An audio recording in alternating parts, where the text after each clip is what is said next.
Press conference में आज क्या हो सकता है, सवाल और सबकी नजरें इसी बात पर टिकी हुई हैं, क्योंकि लगातार पिछले 8 दिनों से, चूंकि आज 8वां दिन है, ऋषिकेश, और लगातार अलग अलग जगहों से जहां से ये यात्रा, वोटर अधिकार यात्रा गुजरी, वहां पर एक अच्छा रिस्पांस यहाँ पर दिखा। मैं तस्वीर दिखा रहा हूँ, देखिए प्लीज। राहुल गांधी का ये जो कारवा है ये पहुंच गया है मकसूद। मैं आपको सीधी तस्वीर दिखा रहा हूँ उजली टोपी में देखिए कि राहुल गांधी यहाँ पर आ गए हैं और राहुल गांधी की गाड़ी जैसे ही आई है, लोग उनके आसपास आने के लिए देखिए किस कदर की भीड़ है यहाँ पर।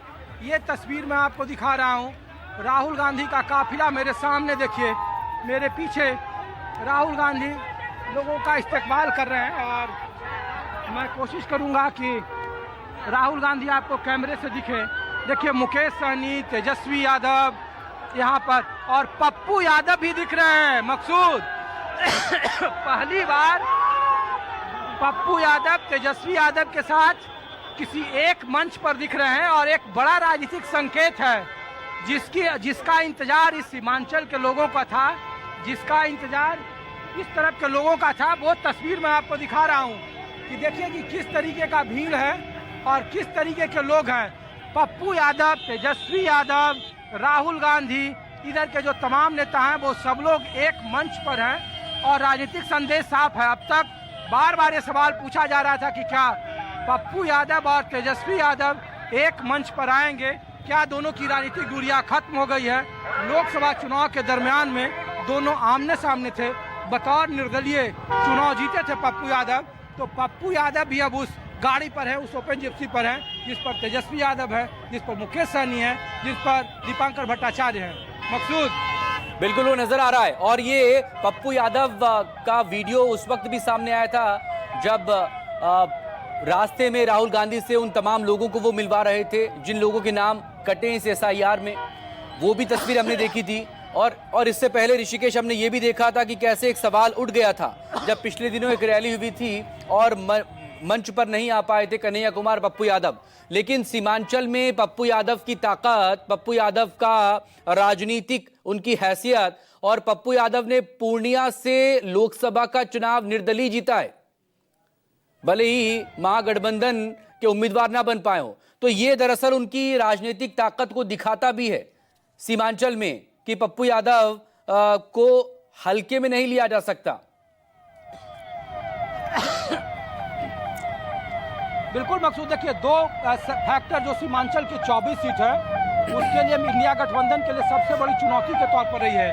पप्पू यादव पहले नंबर पर है। अगर पप्पू यादव को इस महागठबंधन में उचित भूमिका नहीं मिली तो आसपास का जो नुकसान पिछली बार AIMIM ने किया था, पप्पू यादव उसी स्थिति में है कि इस बार वो नुकसान कर सकते हैं। इसीलिए ये सवाल सबसे ज्यादा उनके समर्थकों की तरफ से था कि क्या तेजस्वी यादव की गाड़ी पर पप्पू यादव एक साथ होंगे, क्योंकि कहा जा रहा था कि तेजस्वी यादव का प्रभाव है, तेजस्वी यादव नहीं चाहते हैं कि पप्पू यादव उनके साथ साझा करे मंच।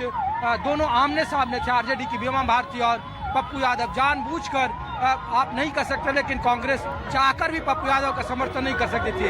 लेकिन अब पप्पू यादव के उनके गाड़ी पर आने का मतलब है कि पप्पू यादव का मामला सॉर्ट आउट हो गया है।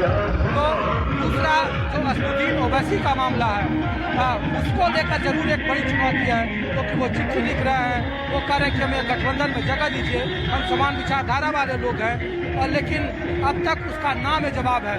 तो एक प्रॉब्लम तो दिख रहा है इंडिया गठबंधन के लिए, अच्छी खबर है पप्पू यादव का उनके साथ आना। दूसरा, असदुद्दीन ओवैसी के लिए क्या रास्ता होगा ये कहना मुश्किल है, लेकिन आप तस्वीर देख लीजिए, जितने भी आपको ये नजर आएंगे पूरे काफिले में, वो तमाम लोग इस बार अपने उत्साह के साथ, ये वो इलाका है जहाँ हिंदू और मुसलमान की सबसे ज़्यादा ध्रुवीकरण की राजनीति परवान चढ़ती है।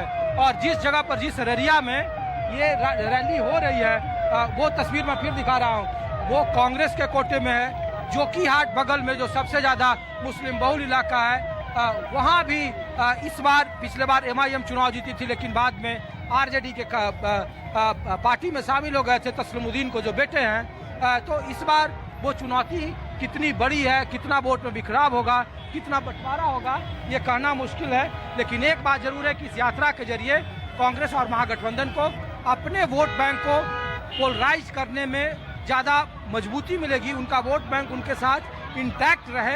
ये सबसे बड़ी बात, जो इनके पक्ष में जो सबसे बड़ी और पहली चीज़ आ रही है, उनके वोट में बिखराव नहीं होने के आसार है और उनके वोटरों को जागरूक कर दिया है इस वोटर अधिकार यात्रा ने।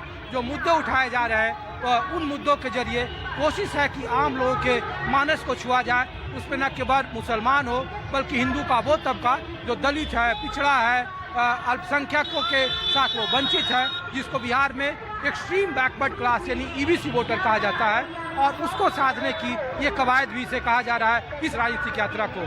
मकसूद, बहुत शुक्रिया आपका ऋषिकेश, तमाम डिटेल के लिए नजरें बनाए रखिए। अपडेट के लिए आपसे फिर बात होगी।